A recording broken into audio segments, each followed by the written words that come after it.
This is our other daughter. She's just a lowly grunt scrubbing toilets in the barracks and picking up trash for the army to get by."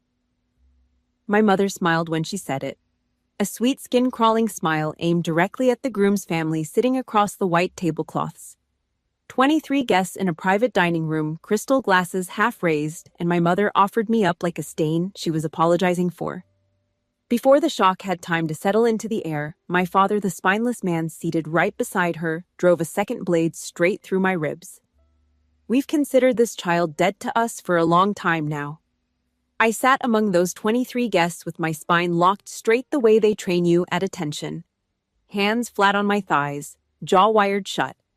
I had been ambushed under mortar fire in the Middle East. I had watched blood leave the body of a soldier I had shared breakfast with that same morning. But no round, no shrapnel, no improvised explosive had ever torn through my chest, as clean and ruthless as the words that came from my own bloodline. The real bomb was never on the battlefield. It had been smoldering for 10 years inside the walls of this family. Before I tell you what happened, take a moment to like and subscribe, but only if this story resonates with you. And let me know in the comments, where are you watching from, and what time is it where you are? 10 years. That is how far back the fuse reaches. To understand why I sat at that dinner table absorbing 2 kill shots without flinching, you need to see where the gunpowder was packed. I was 22 years old, standing in my mother's kitchen with a recruitment folder pressed between my palms. The fluorescent light above the stove hummed the way it always did, casting that flat, unforgiving glow across the laminate countertops and the ceramic rooster my mother kept on the windowsill because she thought it looked French. Inside the folder I was holding was a complete, mapped-out career path to becoming a logistics and engineering officer in the United States Army. A real career, a spine. A life I chose with my own 2 hands. I slid that folder across the kitchen table, pushing it directly toward my mother, rejecting the MBA admission ticket she had arranged behind my back without ever asking what I wanted. She did not look at it.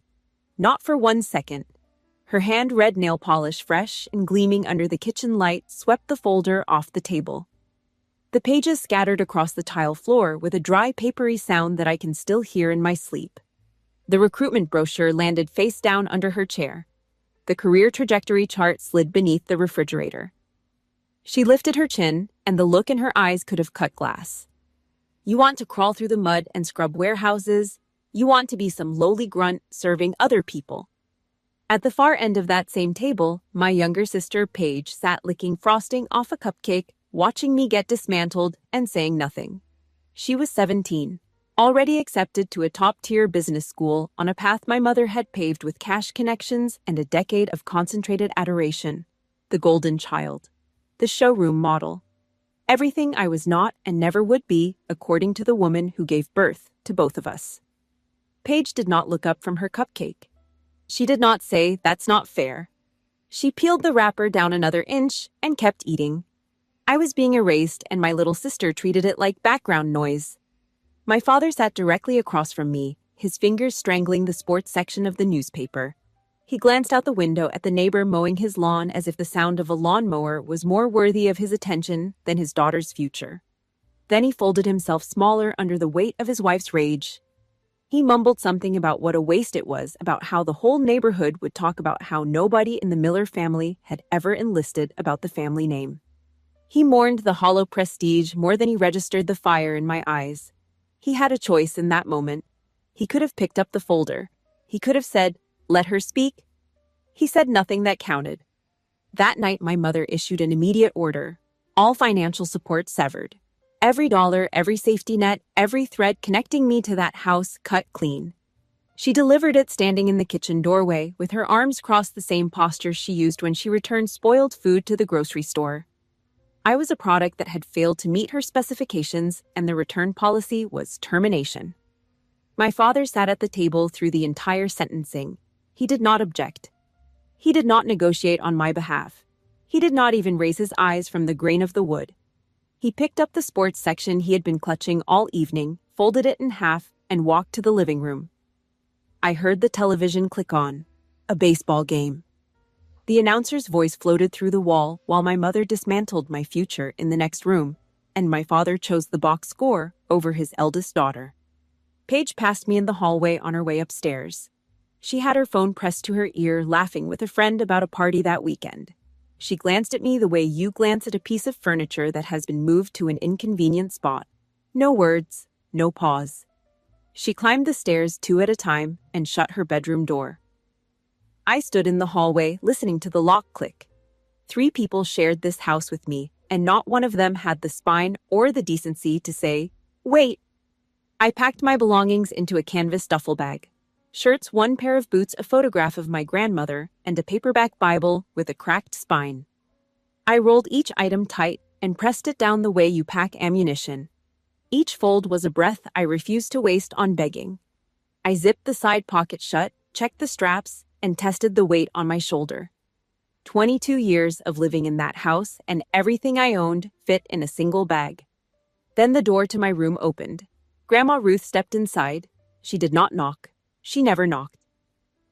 She entered rooms the same way she entered conversations, without asking permission, because she had earned the right decades ago. Her eyes were sharp and unyielding, her posture a mirror of the soldier I was about to become. She wore her old house coat, the one with the frayed cuffs she refused to replace because it still worked. She did not cry. She did not wrap me in soft words that meant nothing. She reached into the pocket of that house coat, pulled out a tight roll of cash, and stuffed it directly into the inner pocket of my jacket. $800. Bills rolled so tight the rubber band had left marks on the paper. Beside it, she pressed a white cotton handkerchief embroidered with 2 letters. R.H. Ruth Henderson. Her maiden name. The name she carried before she married into this family and watched it rot from the inside. "For the hard days ahead, sweetheart," she said, her voice solid as bedrock. She did not hug me. She gripped my shoulder once hard, the way a commanding officer grips a soldier before deployment. I zipped the duffel, heaved it onto my shoulder. I walked straight out the front door without turning my head to look at the dinner table growing cold behind me. The wooden door slammed shut at my back. That sound, the bang of oak against the frame, was the first gunshot of my war. The first year at the training ground stripped me down to raw nerve and rebuilt me from bone. I am not talking about the textbook version they put in recruiting commercials with the sunrise jogs and the team-building exercises. I'm talking about freezing night watches where your teeth chattered so hard you thought they would crack. Hauling chemical drums out of contaminated zones with nothing but rubber gloves and a regulation that said you had 20 minutes before the exposure limit hit. Scrubbing hazardous waste off concrete floors until your palms split open and the blisters wept blood through your work gloves. Eating cold rations in a latrine hallway because you missed the mess hall by 4 minutes. Sleeping on a cot so thin you could feel the metal crossbars pressing into your spine. There was one night 3 months into basic when they sent my unit into a decommissioned chemical storage facility for a cleanup detail. The stench hit us 40 feet from the door. Ammonia and something rotten underneath it, something organic that had been sealed in too long. It crawled into your sinuses and sat there like a fist. I was on my hands and knees with a bristle brush and a bucket of industrial solvent scraping residue off the drainage grates. My right palm had cracked open along the lifeline. Blood mixed with the solvent and burned like someone had poured battery acid under my skin. I kept scrubbing because that is what you do. You do not stop. You do not complain. You push until the job is done or your body quits first. Behind me, a voice cut through the ammonia haze. "Give me the brush. Your hand's done." Sergeant First Class Maria Gutierrez. 5'3", 130 pounds of Guatemalan iron. Single mother of 2 boys, she sent money to every paycheck without fail, even the months she ate nothing but base issue crackers to make the numbers work. She pulled the brush out of my grip, shoved me behind her with her elbow, and finished the drainage grate herself. Her knuckles were already cracked from the last shift. She never asked for thanks. She never brought it up at breakfast. She never held it over me. That was the night I learned what loyalty looked like. Not the kind you inherit through blood, the kind you earn through mud and bleach and the willingness to bleed for someone who is not your family. Maria became my shield.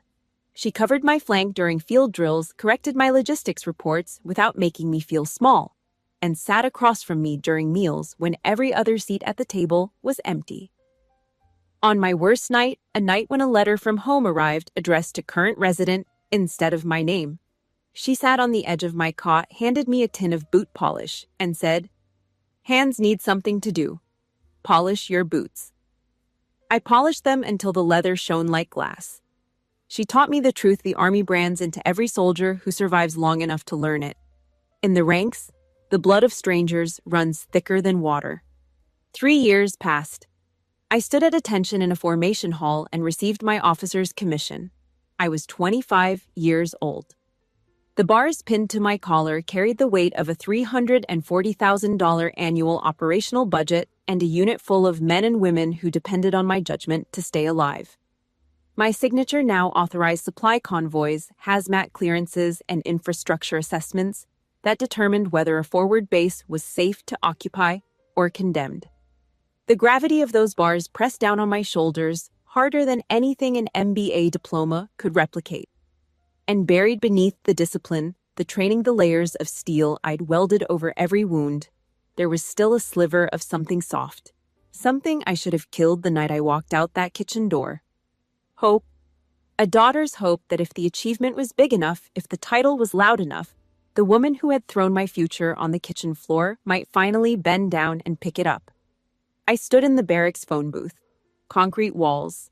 A metal phone bolted to the frame with a cable thick enough to tow a truck. The receiver smelled like 100 soldiers' sweat. I dialed the home number. My mother picked up on the 4th ring. I told her I'd earned my commission. I was an officer now. The line went quiet for half a second. Then the voice came slicked with the same contempt she had used at the kitchen table 3 years before. "So how many grunts are you sending out to pick up trash now?" My hand froze around the receiver. The plastic groaned under my grip. Outside the booth, armored vehicles idled in formation, engines rumbling low against the concrete. Men and women who would follow my orders into a live fire zone sat cleaning their rifles 30 feet from where I stood. They would bleed on my command. They would die on my word. And on the other end of this phone line to my own mother, I was still the girl on her hands and knees with a brush, permanently nailed to the label of garbage collector. I hung up. No explanation, no argument, no goodbye. I placed the receiver back in the cradle with the care of a person disarming an explosive, because if I had let my hand move with the force, I actually felt I would have ripped the phone off the wall. I walked out of the booth and stood on the concrete walkway. The night air hit my face dry and cold. Across the motor pool, a mechanic was tightening the track bolts on an armored personnel carrier. The metal wrench pinged against the bolt heads in a rhythm that sounded like a clock counting down. I watched him work for a full minute before I trusted my legs to carry me back to the barracks without buckling. Maria found me 2 hours later. I was sitting on the edge of my cot, still in full uniform, boots laced, staring at the wall. She did not ask what happened. She sat down on the cot across from mine, pulled a pack of crackers from her cargo pocket, tore it open, and set half of them on my knee. "Eat," she said. I ate. She did not push. She did not prod. She just sat there cracking her knuckles one by one until the lights out call came and the barracks went dark. That was Maria. She never demanded an explanation. She just covered your flank and waited for you to come back to yourself. 2 years after that phone call, I tried one more time. A different phone booth, a different base, a different continent. I had just completed a deployment that earned me a commendation and a promotion to captain. I called home on a Sunday afternoon. My father answered. I told him about the promotion, about the commendation, about the soldiers I'd kept alive through a supply crisis that should have ended in casualties. He listened, or pretended to, then covered the receiver with his palm. I could hear him relay the news to my mother in the background. Her voice came through the muffled barrier, distant but unmistakable. "Tell her congratulations or whatever. I'm watching my show." He came back on the line, cleared his throat, and said, "That's nice, sweetheart. Your mom says congrats." The call lasted under 90 seconds. From that moment, I established a full psychological lockdown, a total memory blockade. I swore I would never share another detail about my career, my rank, my deployments, or the medals I earned in blood with anyone inside that house. The information embargo was absolute and permanent. They would know nothing. They had earned nothing. Every achievement, every commendation, Every sleepless night that kept soldiers alive belonged to me and the people who stood beside me, not to the people who could not be bothered to turn off the television. Fast forward, I am Major Beverly Miller, 32 years old. I command a battalion of 283 combat-ready soldiers. I manage a logistics and reconstruction pipeline valued at $18 million, stretched across 14 military installations, supply chains, hazardous material disposal, infrastructure rebuilds in zones where the ground is still hot.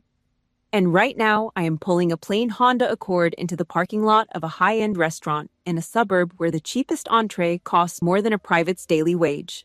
I kill the engine, check the rearview mirror, smooth the crease on a navy blue civilian shirt that costs $19 from a base exchange.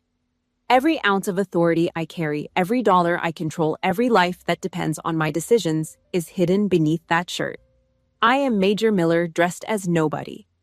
My sister Paige had gotten engaged to Garrett Ellsworth, the Ellsworths, defense industry royalty. Old money welded to new government contracts, the kind of family that had a Wikipedia page, a lobbyist on retainer, and a private dining room reserved at every restaurant within 50 miles of their estate. I would have ignored the invitation. I had ignored every family summons for the past 7 years. Every holiday card, every birthday text that arrived 3 days late with the mechanical warmth of a form letter. My mother's attempts at contact had tapered off to nothing. I was the redacted paragraph in the Miller family biography. But Grandma Ruth had called me directly. Not a text, not a forwarded email, not a message relayed through Paige. Her voice live on the line, thin with age but rigid with purpose, asking me to be there. She said she wanted to see me. She said it had been too long.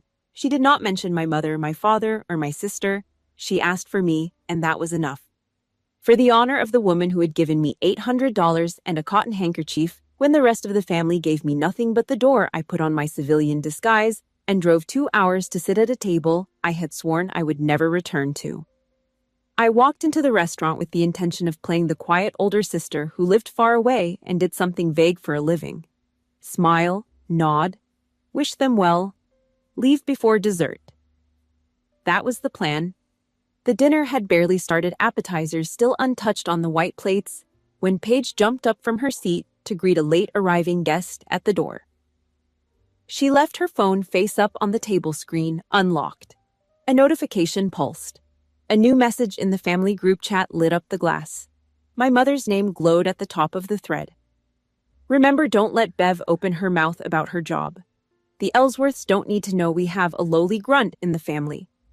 Directly below it, Paige's reply, casual and compliant, sent 40 minutes before I had arrived. Copy that. I'll just say she lives far away. Period. My chest cavity contracted around my lungs like a vice.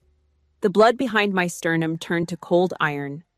3 people who shared my last name, my D-A-U-N-A, my childhood kitchen table, had constructed a coordinated tactical operation designed to bury my existence at this dinner. They had not slipped. They had not misspoken in the heat of an argument. They had typed it out, reviewed it, agreed on the cover story, and executed it. They looked at the decade I had bled for this country, the soldiers I had kept alive, the bases I had rebuilt from rubble, and they classified all of it as a dirty stain that needed to be hidden from respectable company.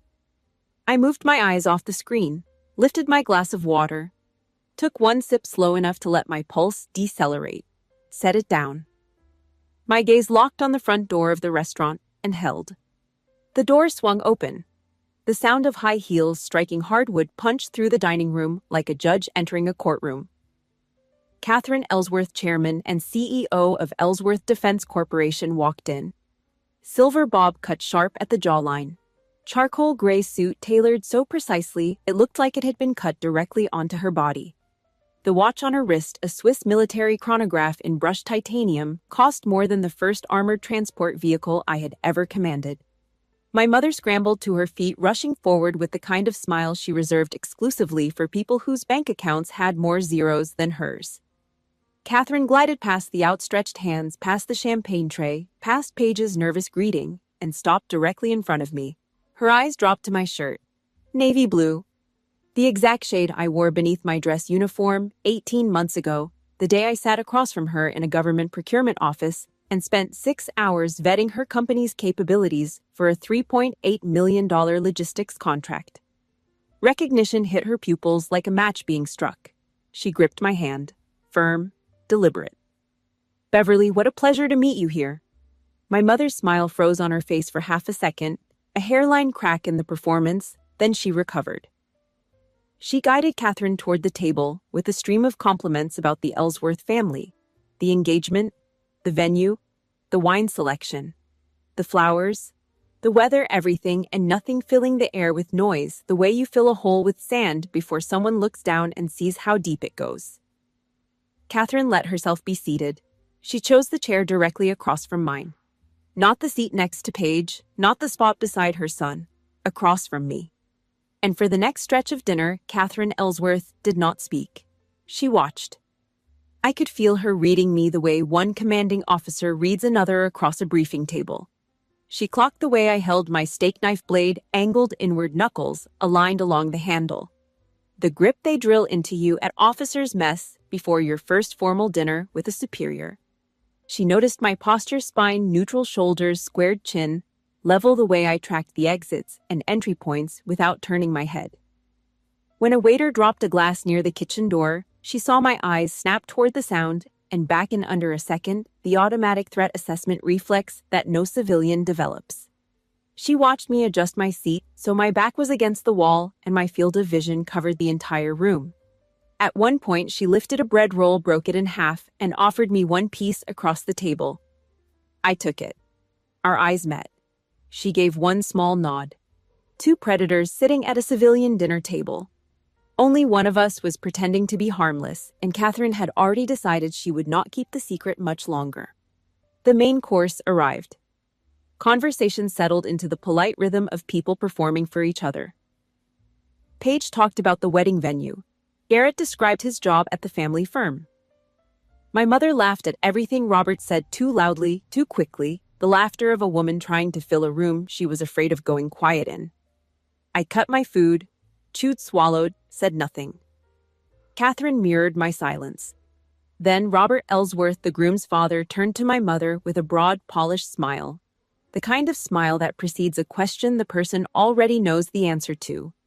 "Diane, you must be so proud of both your daughters." The knife began to slide from its sheath. My mother lit up like a stage actress hearing her cue. For 2 solid minutes she performed. Paige's degrees, Paige's corporate promotions, Paige's charity galas and executive networking dinners, and the summer internship in Milan. A highlight reel polished to a mirror finish, rehearsed so many times the words came out in a rhythm. Then the music stopped.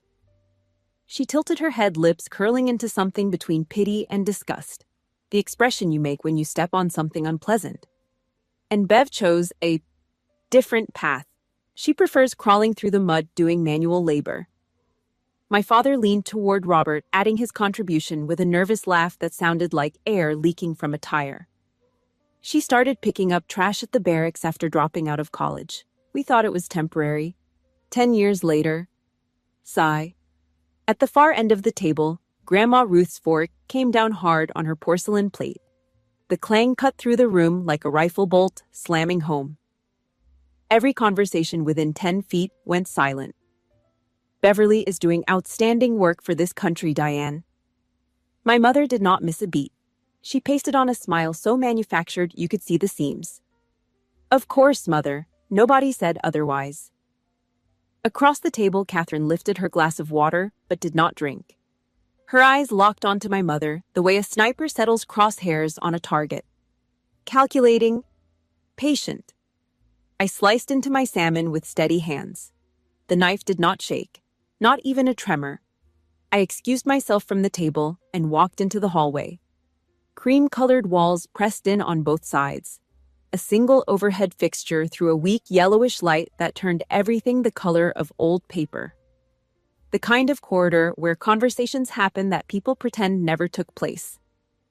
When I turned around, my father was standing 3 feet behind me, his hands shoved deep into his trouser pockets, shoulders curved inward like a man trying to make himself small enough to disappear. He looked like a shadow that had lost the courage to step into the light. "Hey, Bev, you okay?" He asked, the words barely holding together. I looked him in the face, searched his eyes for anything I could use, anything solid. I'm fine, Dad. He shifted his weight from one foot to the other, fumbling with the loose change in his pocket, trying to assemble some version of fatherhood from the broken parts. Dad, I know Mom can be a bit much sometimes, but she means well. I cut him off. Not with words, with a look. A look that left no room for negotiation, no crack for excuses to crawl through. Does she really, Dad? His mouth opened. Something sparked behind his eyes. A flicker. Not courage, the ghost of it. A faint outline of a man who, in another life, in a universe where he had a spine, might have walked back into that dining room and told his wife to sit down and shut up. He drew a breath. His chin lifted half an inch. Then my mother's voice sliced through the hallway from the dining room, sharp enough to draw blood. The tone you use to call a dog that has wandered too far from the yard. Gerald, can you go get more wine? My father's shoulders collapsed. The spark died. His chin dropped back to his chest. He did not look at me when he said it. I gotta go. He turned and shuffled away, feet dragging on the carpet, spine bent under the weight of a leash he had been wearing for 30 years. I watched him round the corner and disappear. The last flicker of hope I had for my father went with him. I stepped into the restroom, turned the faucet on full. Industrial lemon soap hit my nostrils the second my hands touched the dispenser. Sharp, acidic, chem-burn bitter. The same chemical bite that clung to the scrub stations at every base I had cleaned with bleeding palms. I let the cold water run over my knuckles until the skin tightened, turned it off, dried my hands on the paper towel. My right hand slid into my trouser pocket and closed around the cotton handkerchief embroidered with the letters RH. The fabric was rough and worn thin from 10 years of carrying. I rubbed my thumb across the stitching. The ridges of thread against my skin felt like a pulse. Compassion had drained out of me completely. The tank was dry. I released the handkerchief, straightened my shirt, and walked back toward the dining room. There was no hesitation in my stride, no reluctance. I was not returning to a family dinner. I was advancing on a position. I returned to my seat, sat down, spine locked, hands flat on the table. Catherine Ellsworth stirred her coffee with a slow, deliberate hand, the spoon making one rotation, then two. Then she set it down with surgical precision.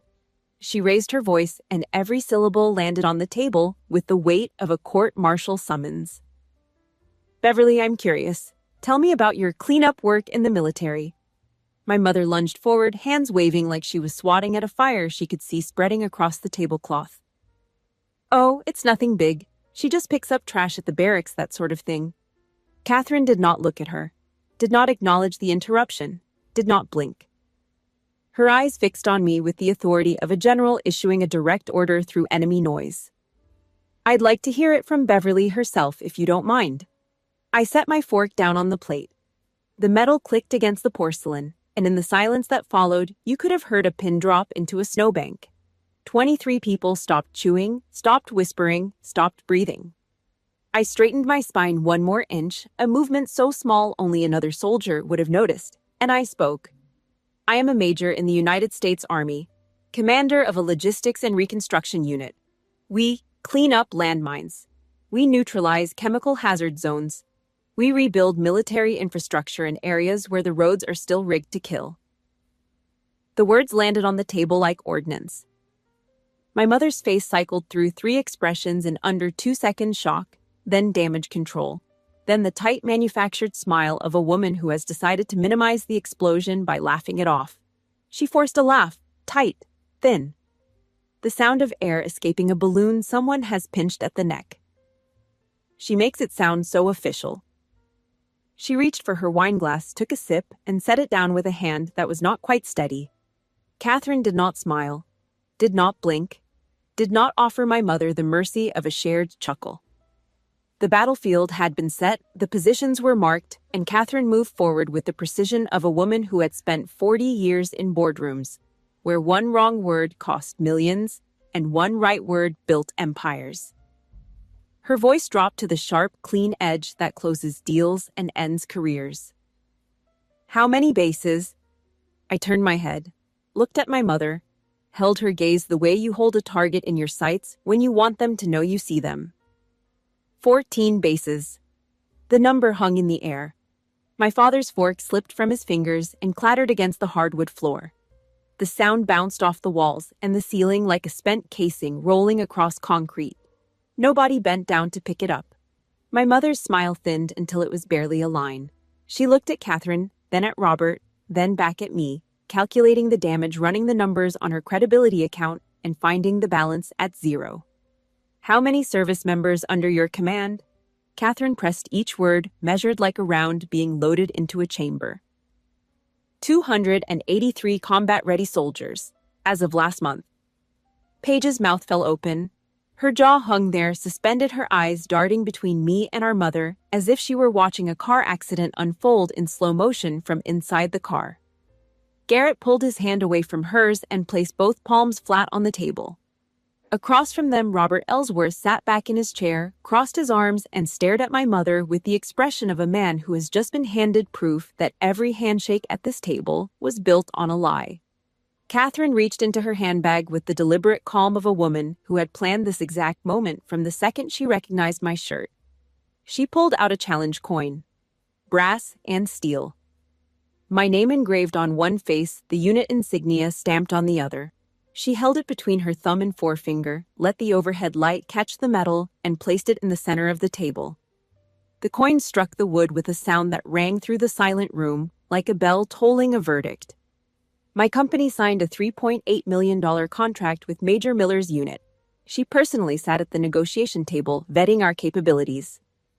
My mother's face lost every drop of color, white as a sheet pulled over a body. Her hand tightened around the stem of her wine glass until her knuckles matched the tablecloth. The glass trembled. The moment that challenge coin hit the table, every toxic assumption was crushed. If you've ever craved that moment when the truth exposes the hypocrites, hit like and share your experience in the comments. The table erupted. Chairs scraped against hardwood. Voices overlapped. Robert Ellsworth pushed back from the table and turned on my father with the cold, controlled fury of a man who had been deliberately deceived inside his own family's engagement dinner. He did not raise his voice. He did not need to. His tone dropped to the register that corporate executives use when they are about to end someone's career. He asked my father in front of every guest, in front of the waitstaff standing frozen by the kitchen door, why he had chosen to lie about his own daughter's service to this country. He asked how a man could sit across from a decorated military officer and call her a garbage collector. He asked if this was the kind of integrity the Miller family brought to the Ellsworth table. My father's mouth opened and closed. The jaw worked, but nothing came out. His hands gripped the edge of the table until the tendons stood out on the backs of his wrists. He looked like a man watching his own house burn down and realizing he left the stove on. Paige sat rigid in her chair, mascara already running, gripping Garrett's arm as if he might stand up and walk out. Garrett stared at the tablecloth. He did not look at his fiancée. He did not look at anyone. The silence between him and Paige was louder than any shouting. My mother's survival instincts fired. The manipulator's emergency protocol. Her face rearranged itself into an expression of wounded innocence so fast it could give you whiplash. She pressed a trembling hand to her collarbone and gasped, her voice cracking in a performance worthy of a daytime television award. "Oh my God, she's so private. We had no idea. Mom has always been so proud of you, Bev." I leaned forward. My eyes cut into hers like the tip of a bayonet pressing against fabric. "You knew. Year 3 and year 5. You asked me how many grunts I was sending out to pick up trash." The mask cracked. She reared back in her seat, palms up, shaking her head with the frantic energy of a suspect watching the evidence wall close in. "I never said that." A cane struck the floor. The sound split the room like a gunshot. Grandma Ruth, who had been sitting at the end of the table with the stillness of a judge who has heard enough testimony, brought her walking stick down on the hardwood with the force of a gavel delivering a life sentence. Every head in the room turned. Ruth did not stand. She did not need to. Her voice was low, steady, and it demolished every wall my mother had spent a decade building. "You did, Diane. I was in the room." The denial shattered on impact. You could watch it happen in real time across my mother's face. The rehearsed innocence crumbled first, then confusion, then a flash of raw animal panic as she realized that the one witness she could not discredit, the matriarch, the woman whose word carried the weight of a bloodline, had just testified against her. She shot to her feet. Tears streamed down her cheeks, and I watched them fall, knowing they were as authentic as everything else she had ever put on display. She grabbed my sleeve and hauled me into the hallway, dragging me away from the audience, the way a stage manager yanks a failing actor off the set. The hallway was dark. No crowd, no cameras, no stage. And without the audience, the mask did not just slip. It fell to the floor and broke. She turned on me. The veins in her neck stood out like cables under strain. Her lips peeled back from her teeth. You set this up. You want to humiliate me. Without this family, you're nothing. I stood motionless, feet spread shoulder-width apart, hands at my sides, parade ground stable. I looked at the creature wearing my mother's face, the thing that had spent 10 years turning my service into a punchline and my sacrifice into a punchline, and I felt nothing. Not anger, not sadness, not pity. The cold absolute zero of a soldier who has assessed the threat, measured the enemy's remaining assets, and found them insufficient. I have a battalion, I said, and my voice dropped to the register I reserve for orders that cannot be questioned, cannot be negotiated, cannot be appealed. 283 brothers and sisters in arms and a grandmother who always remembers my name. And you, mother, all you have are your lies. All you. She staggered backward. 2 steps, 3. Her lower back hit the hallway wall and she pressed against it as if the plaster could absorb her.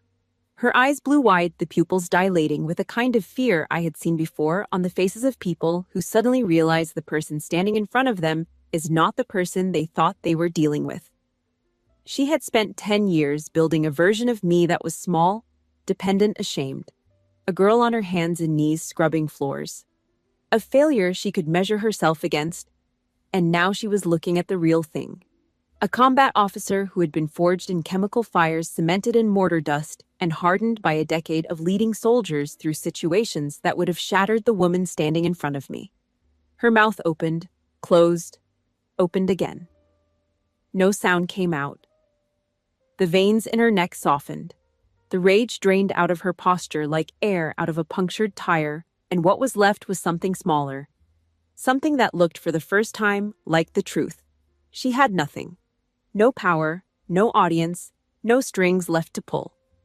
The puppet master was standing in a dark hallway with empty hands. I held her gaze for 3 more seconds. Then I turned and walked back into the banquet room.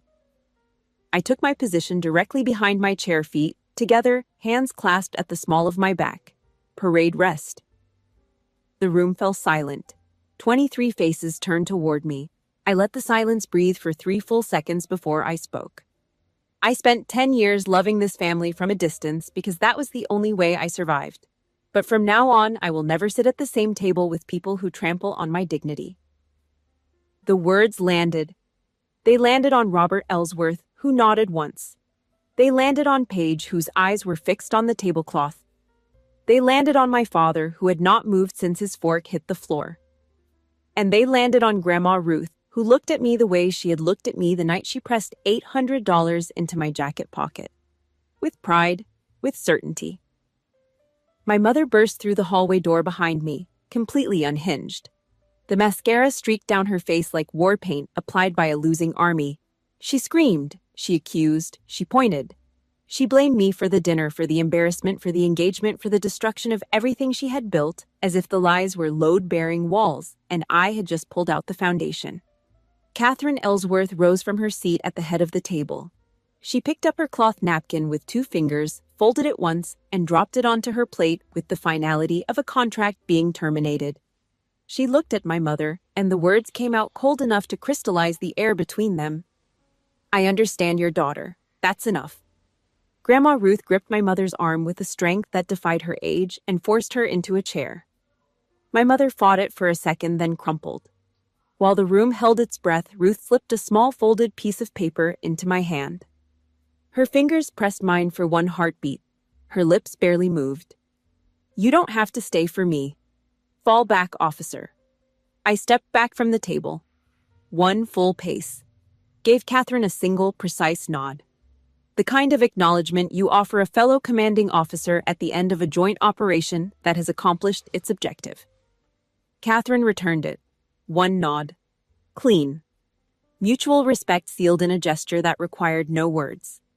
Then I reached into my breast pocket and withdrew a military officer's business card.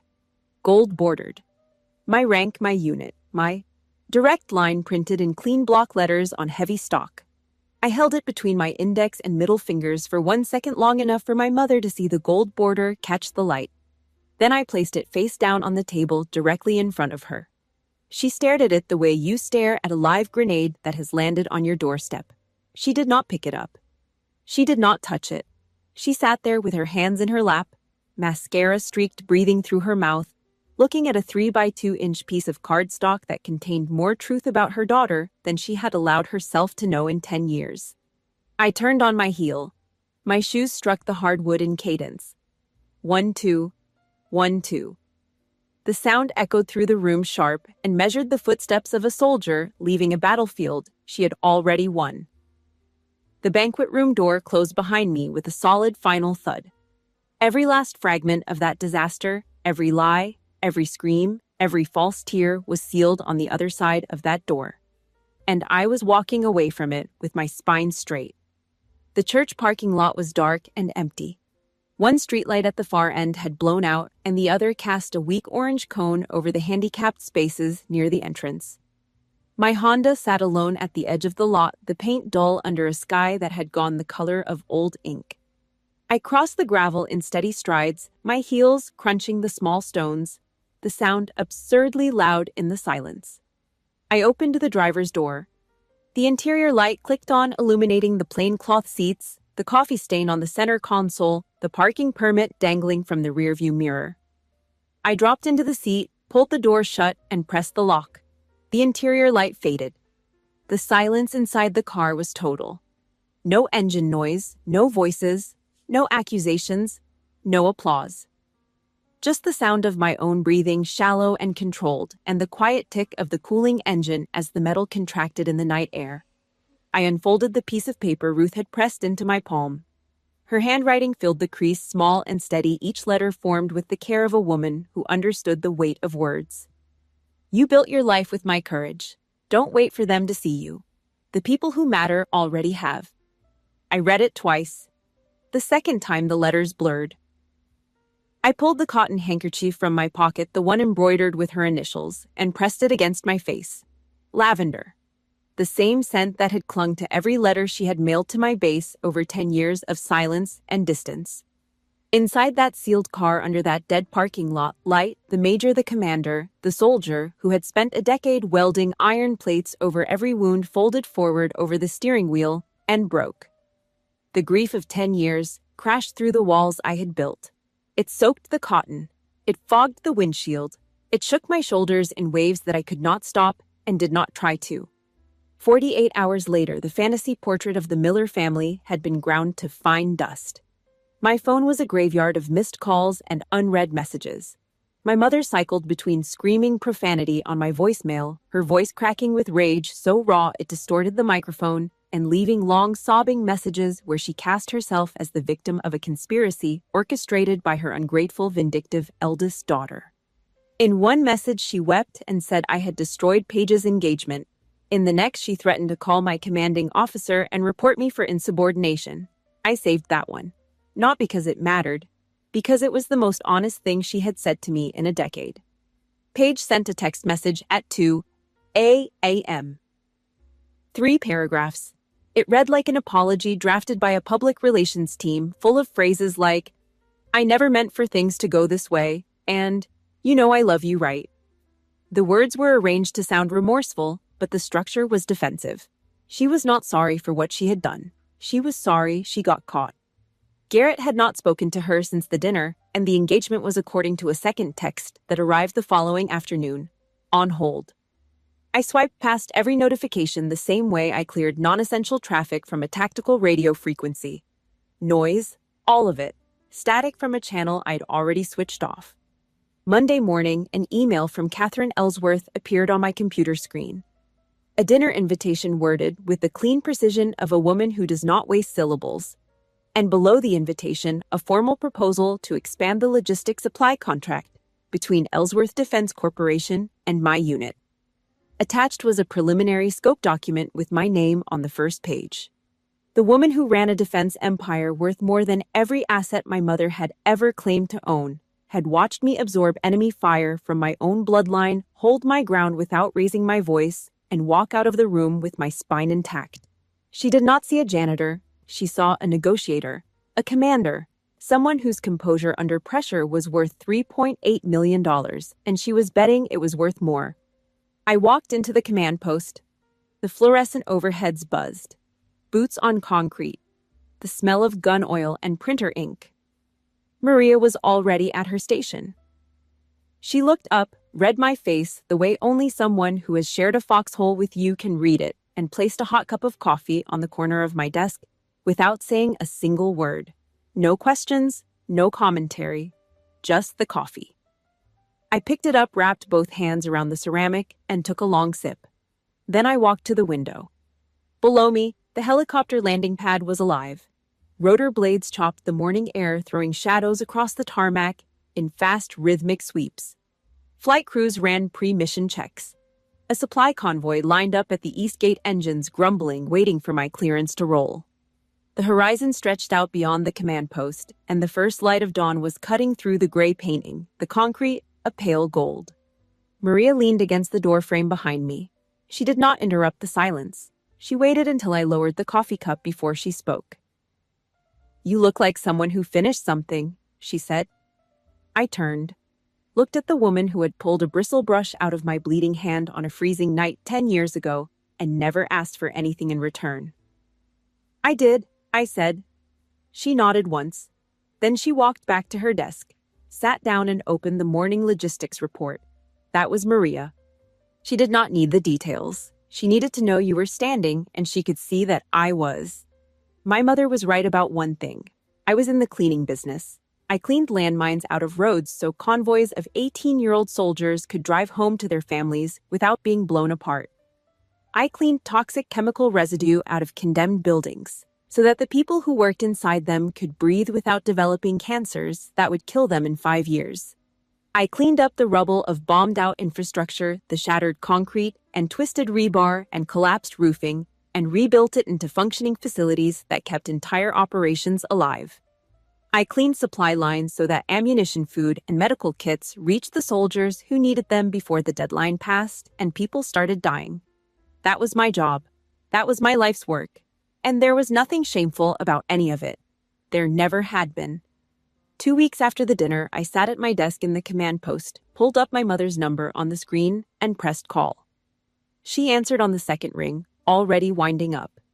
"Beverly, we need to talk about what you did to this family." I did not let her finish the sentence. My voice was flat, dry. Military-grade monotone, the same register I use when briefing a field commander on casualty logistics, stripped of every emotion that could be twisted and weaponized. "This is not a conversation. This is a notification," I said. "Effective immediately, all contact between us is suspended. If you want that to change, you will acknowledge out loud in front of the family that you lied about my career for 10 years. You will stop referring to my service as garbage collection. And you will treat me with the same basic respect I afford the lowest-ranking private in my battalion. Those are the terms. There is no negotiation." Silence. 3 seconds of it heavy enough to bend the phone signal. Then my mother's breathing hitched. I could hear the gears turning, the manipulator's engine cycling through its playbook, searching for the right tool. Tears. Guilt. Rage. She settled on rage. "You can't cut me off. I am your mother." I held the phone steady. "You were never my mother, Diane. You were my first commanding officer, and you ran a corrupt operation. I am done serving under your command." She inhaled sharply, a sound like fabric tearing. Then the phone clicked. Dead air. No response, no agreement, no apology. just the hum of a severed connection and the faint buzz of a life I had just sealed shut. The news spread faster than any official communique I had ever issued. The guests from that engagement dinner had phones, group chats, and functioning mouths. Within 72 hours, the story had moved through the entire town the way a brush fire moves through dry timber, consuming everything it touched. Screenshots of Paige's engagement photos appeared alongside whispered retellings of the dinner in church parking lots, hair salons, and the checkout line at the grocery store. My mother's name, Diane Miller, the woman who chaired the school fundraiser and hosted the neighborhood Christmas party, was now attached to a different narrative. Not the generous hostess, not the devoted mother of 2 successful daughters, the woman who called her own child a garbage collector while that child commanded a battalion. The noble, polished, upper-middle-class facade that my mother had spent 20 years constructing brick by calculated brick, committee membership by committee membership, caught fire from the inside. And there was no amount of charm, no number of donated gift baskets, no tearful phone call to the pastor, no performance convincing enough to put it out. The truth, once it leaves the bottle, does not go back in. They said I was just a janitor. There is no just when 283 lives are placed in your hands every morning. When the road you clear determines whether a convoy comes home intact or comes back in aluminum boxes. When the water purification system you install gives a forward operating base clean drinking water for the first time in 6 months. When the soldier who salutes you at the gate is the same soldier who will follow your orders into a contaminated building at midnight because she trusts you with her life. There is no just in any of it. Grandma Ruth gave me $800 and the courage that lives in my chest. That was the only equipment I needed to win this war. And the war is over. Not because the enemy surrendered, because the enemy became irrelevant. I won it with a cup of coffee at dawn, a battalion at my back, and a horizon that belongs to no one but me. Family is not about sharing blood. It is about who is willing to shield you when you are down in the mud. Hit like, subscribe, and drop a comment below about the person who reached out to you in your darkest days.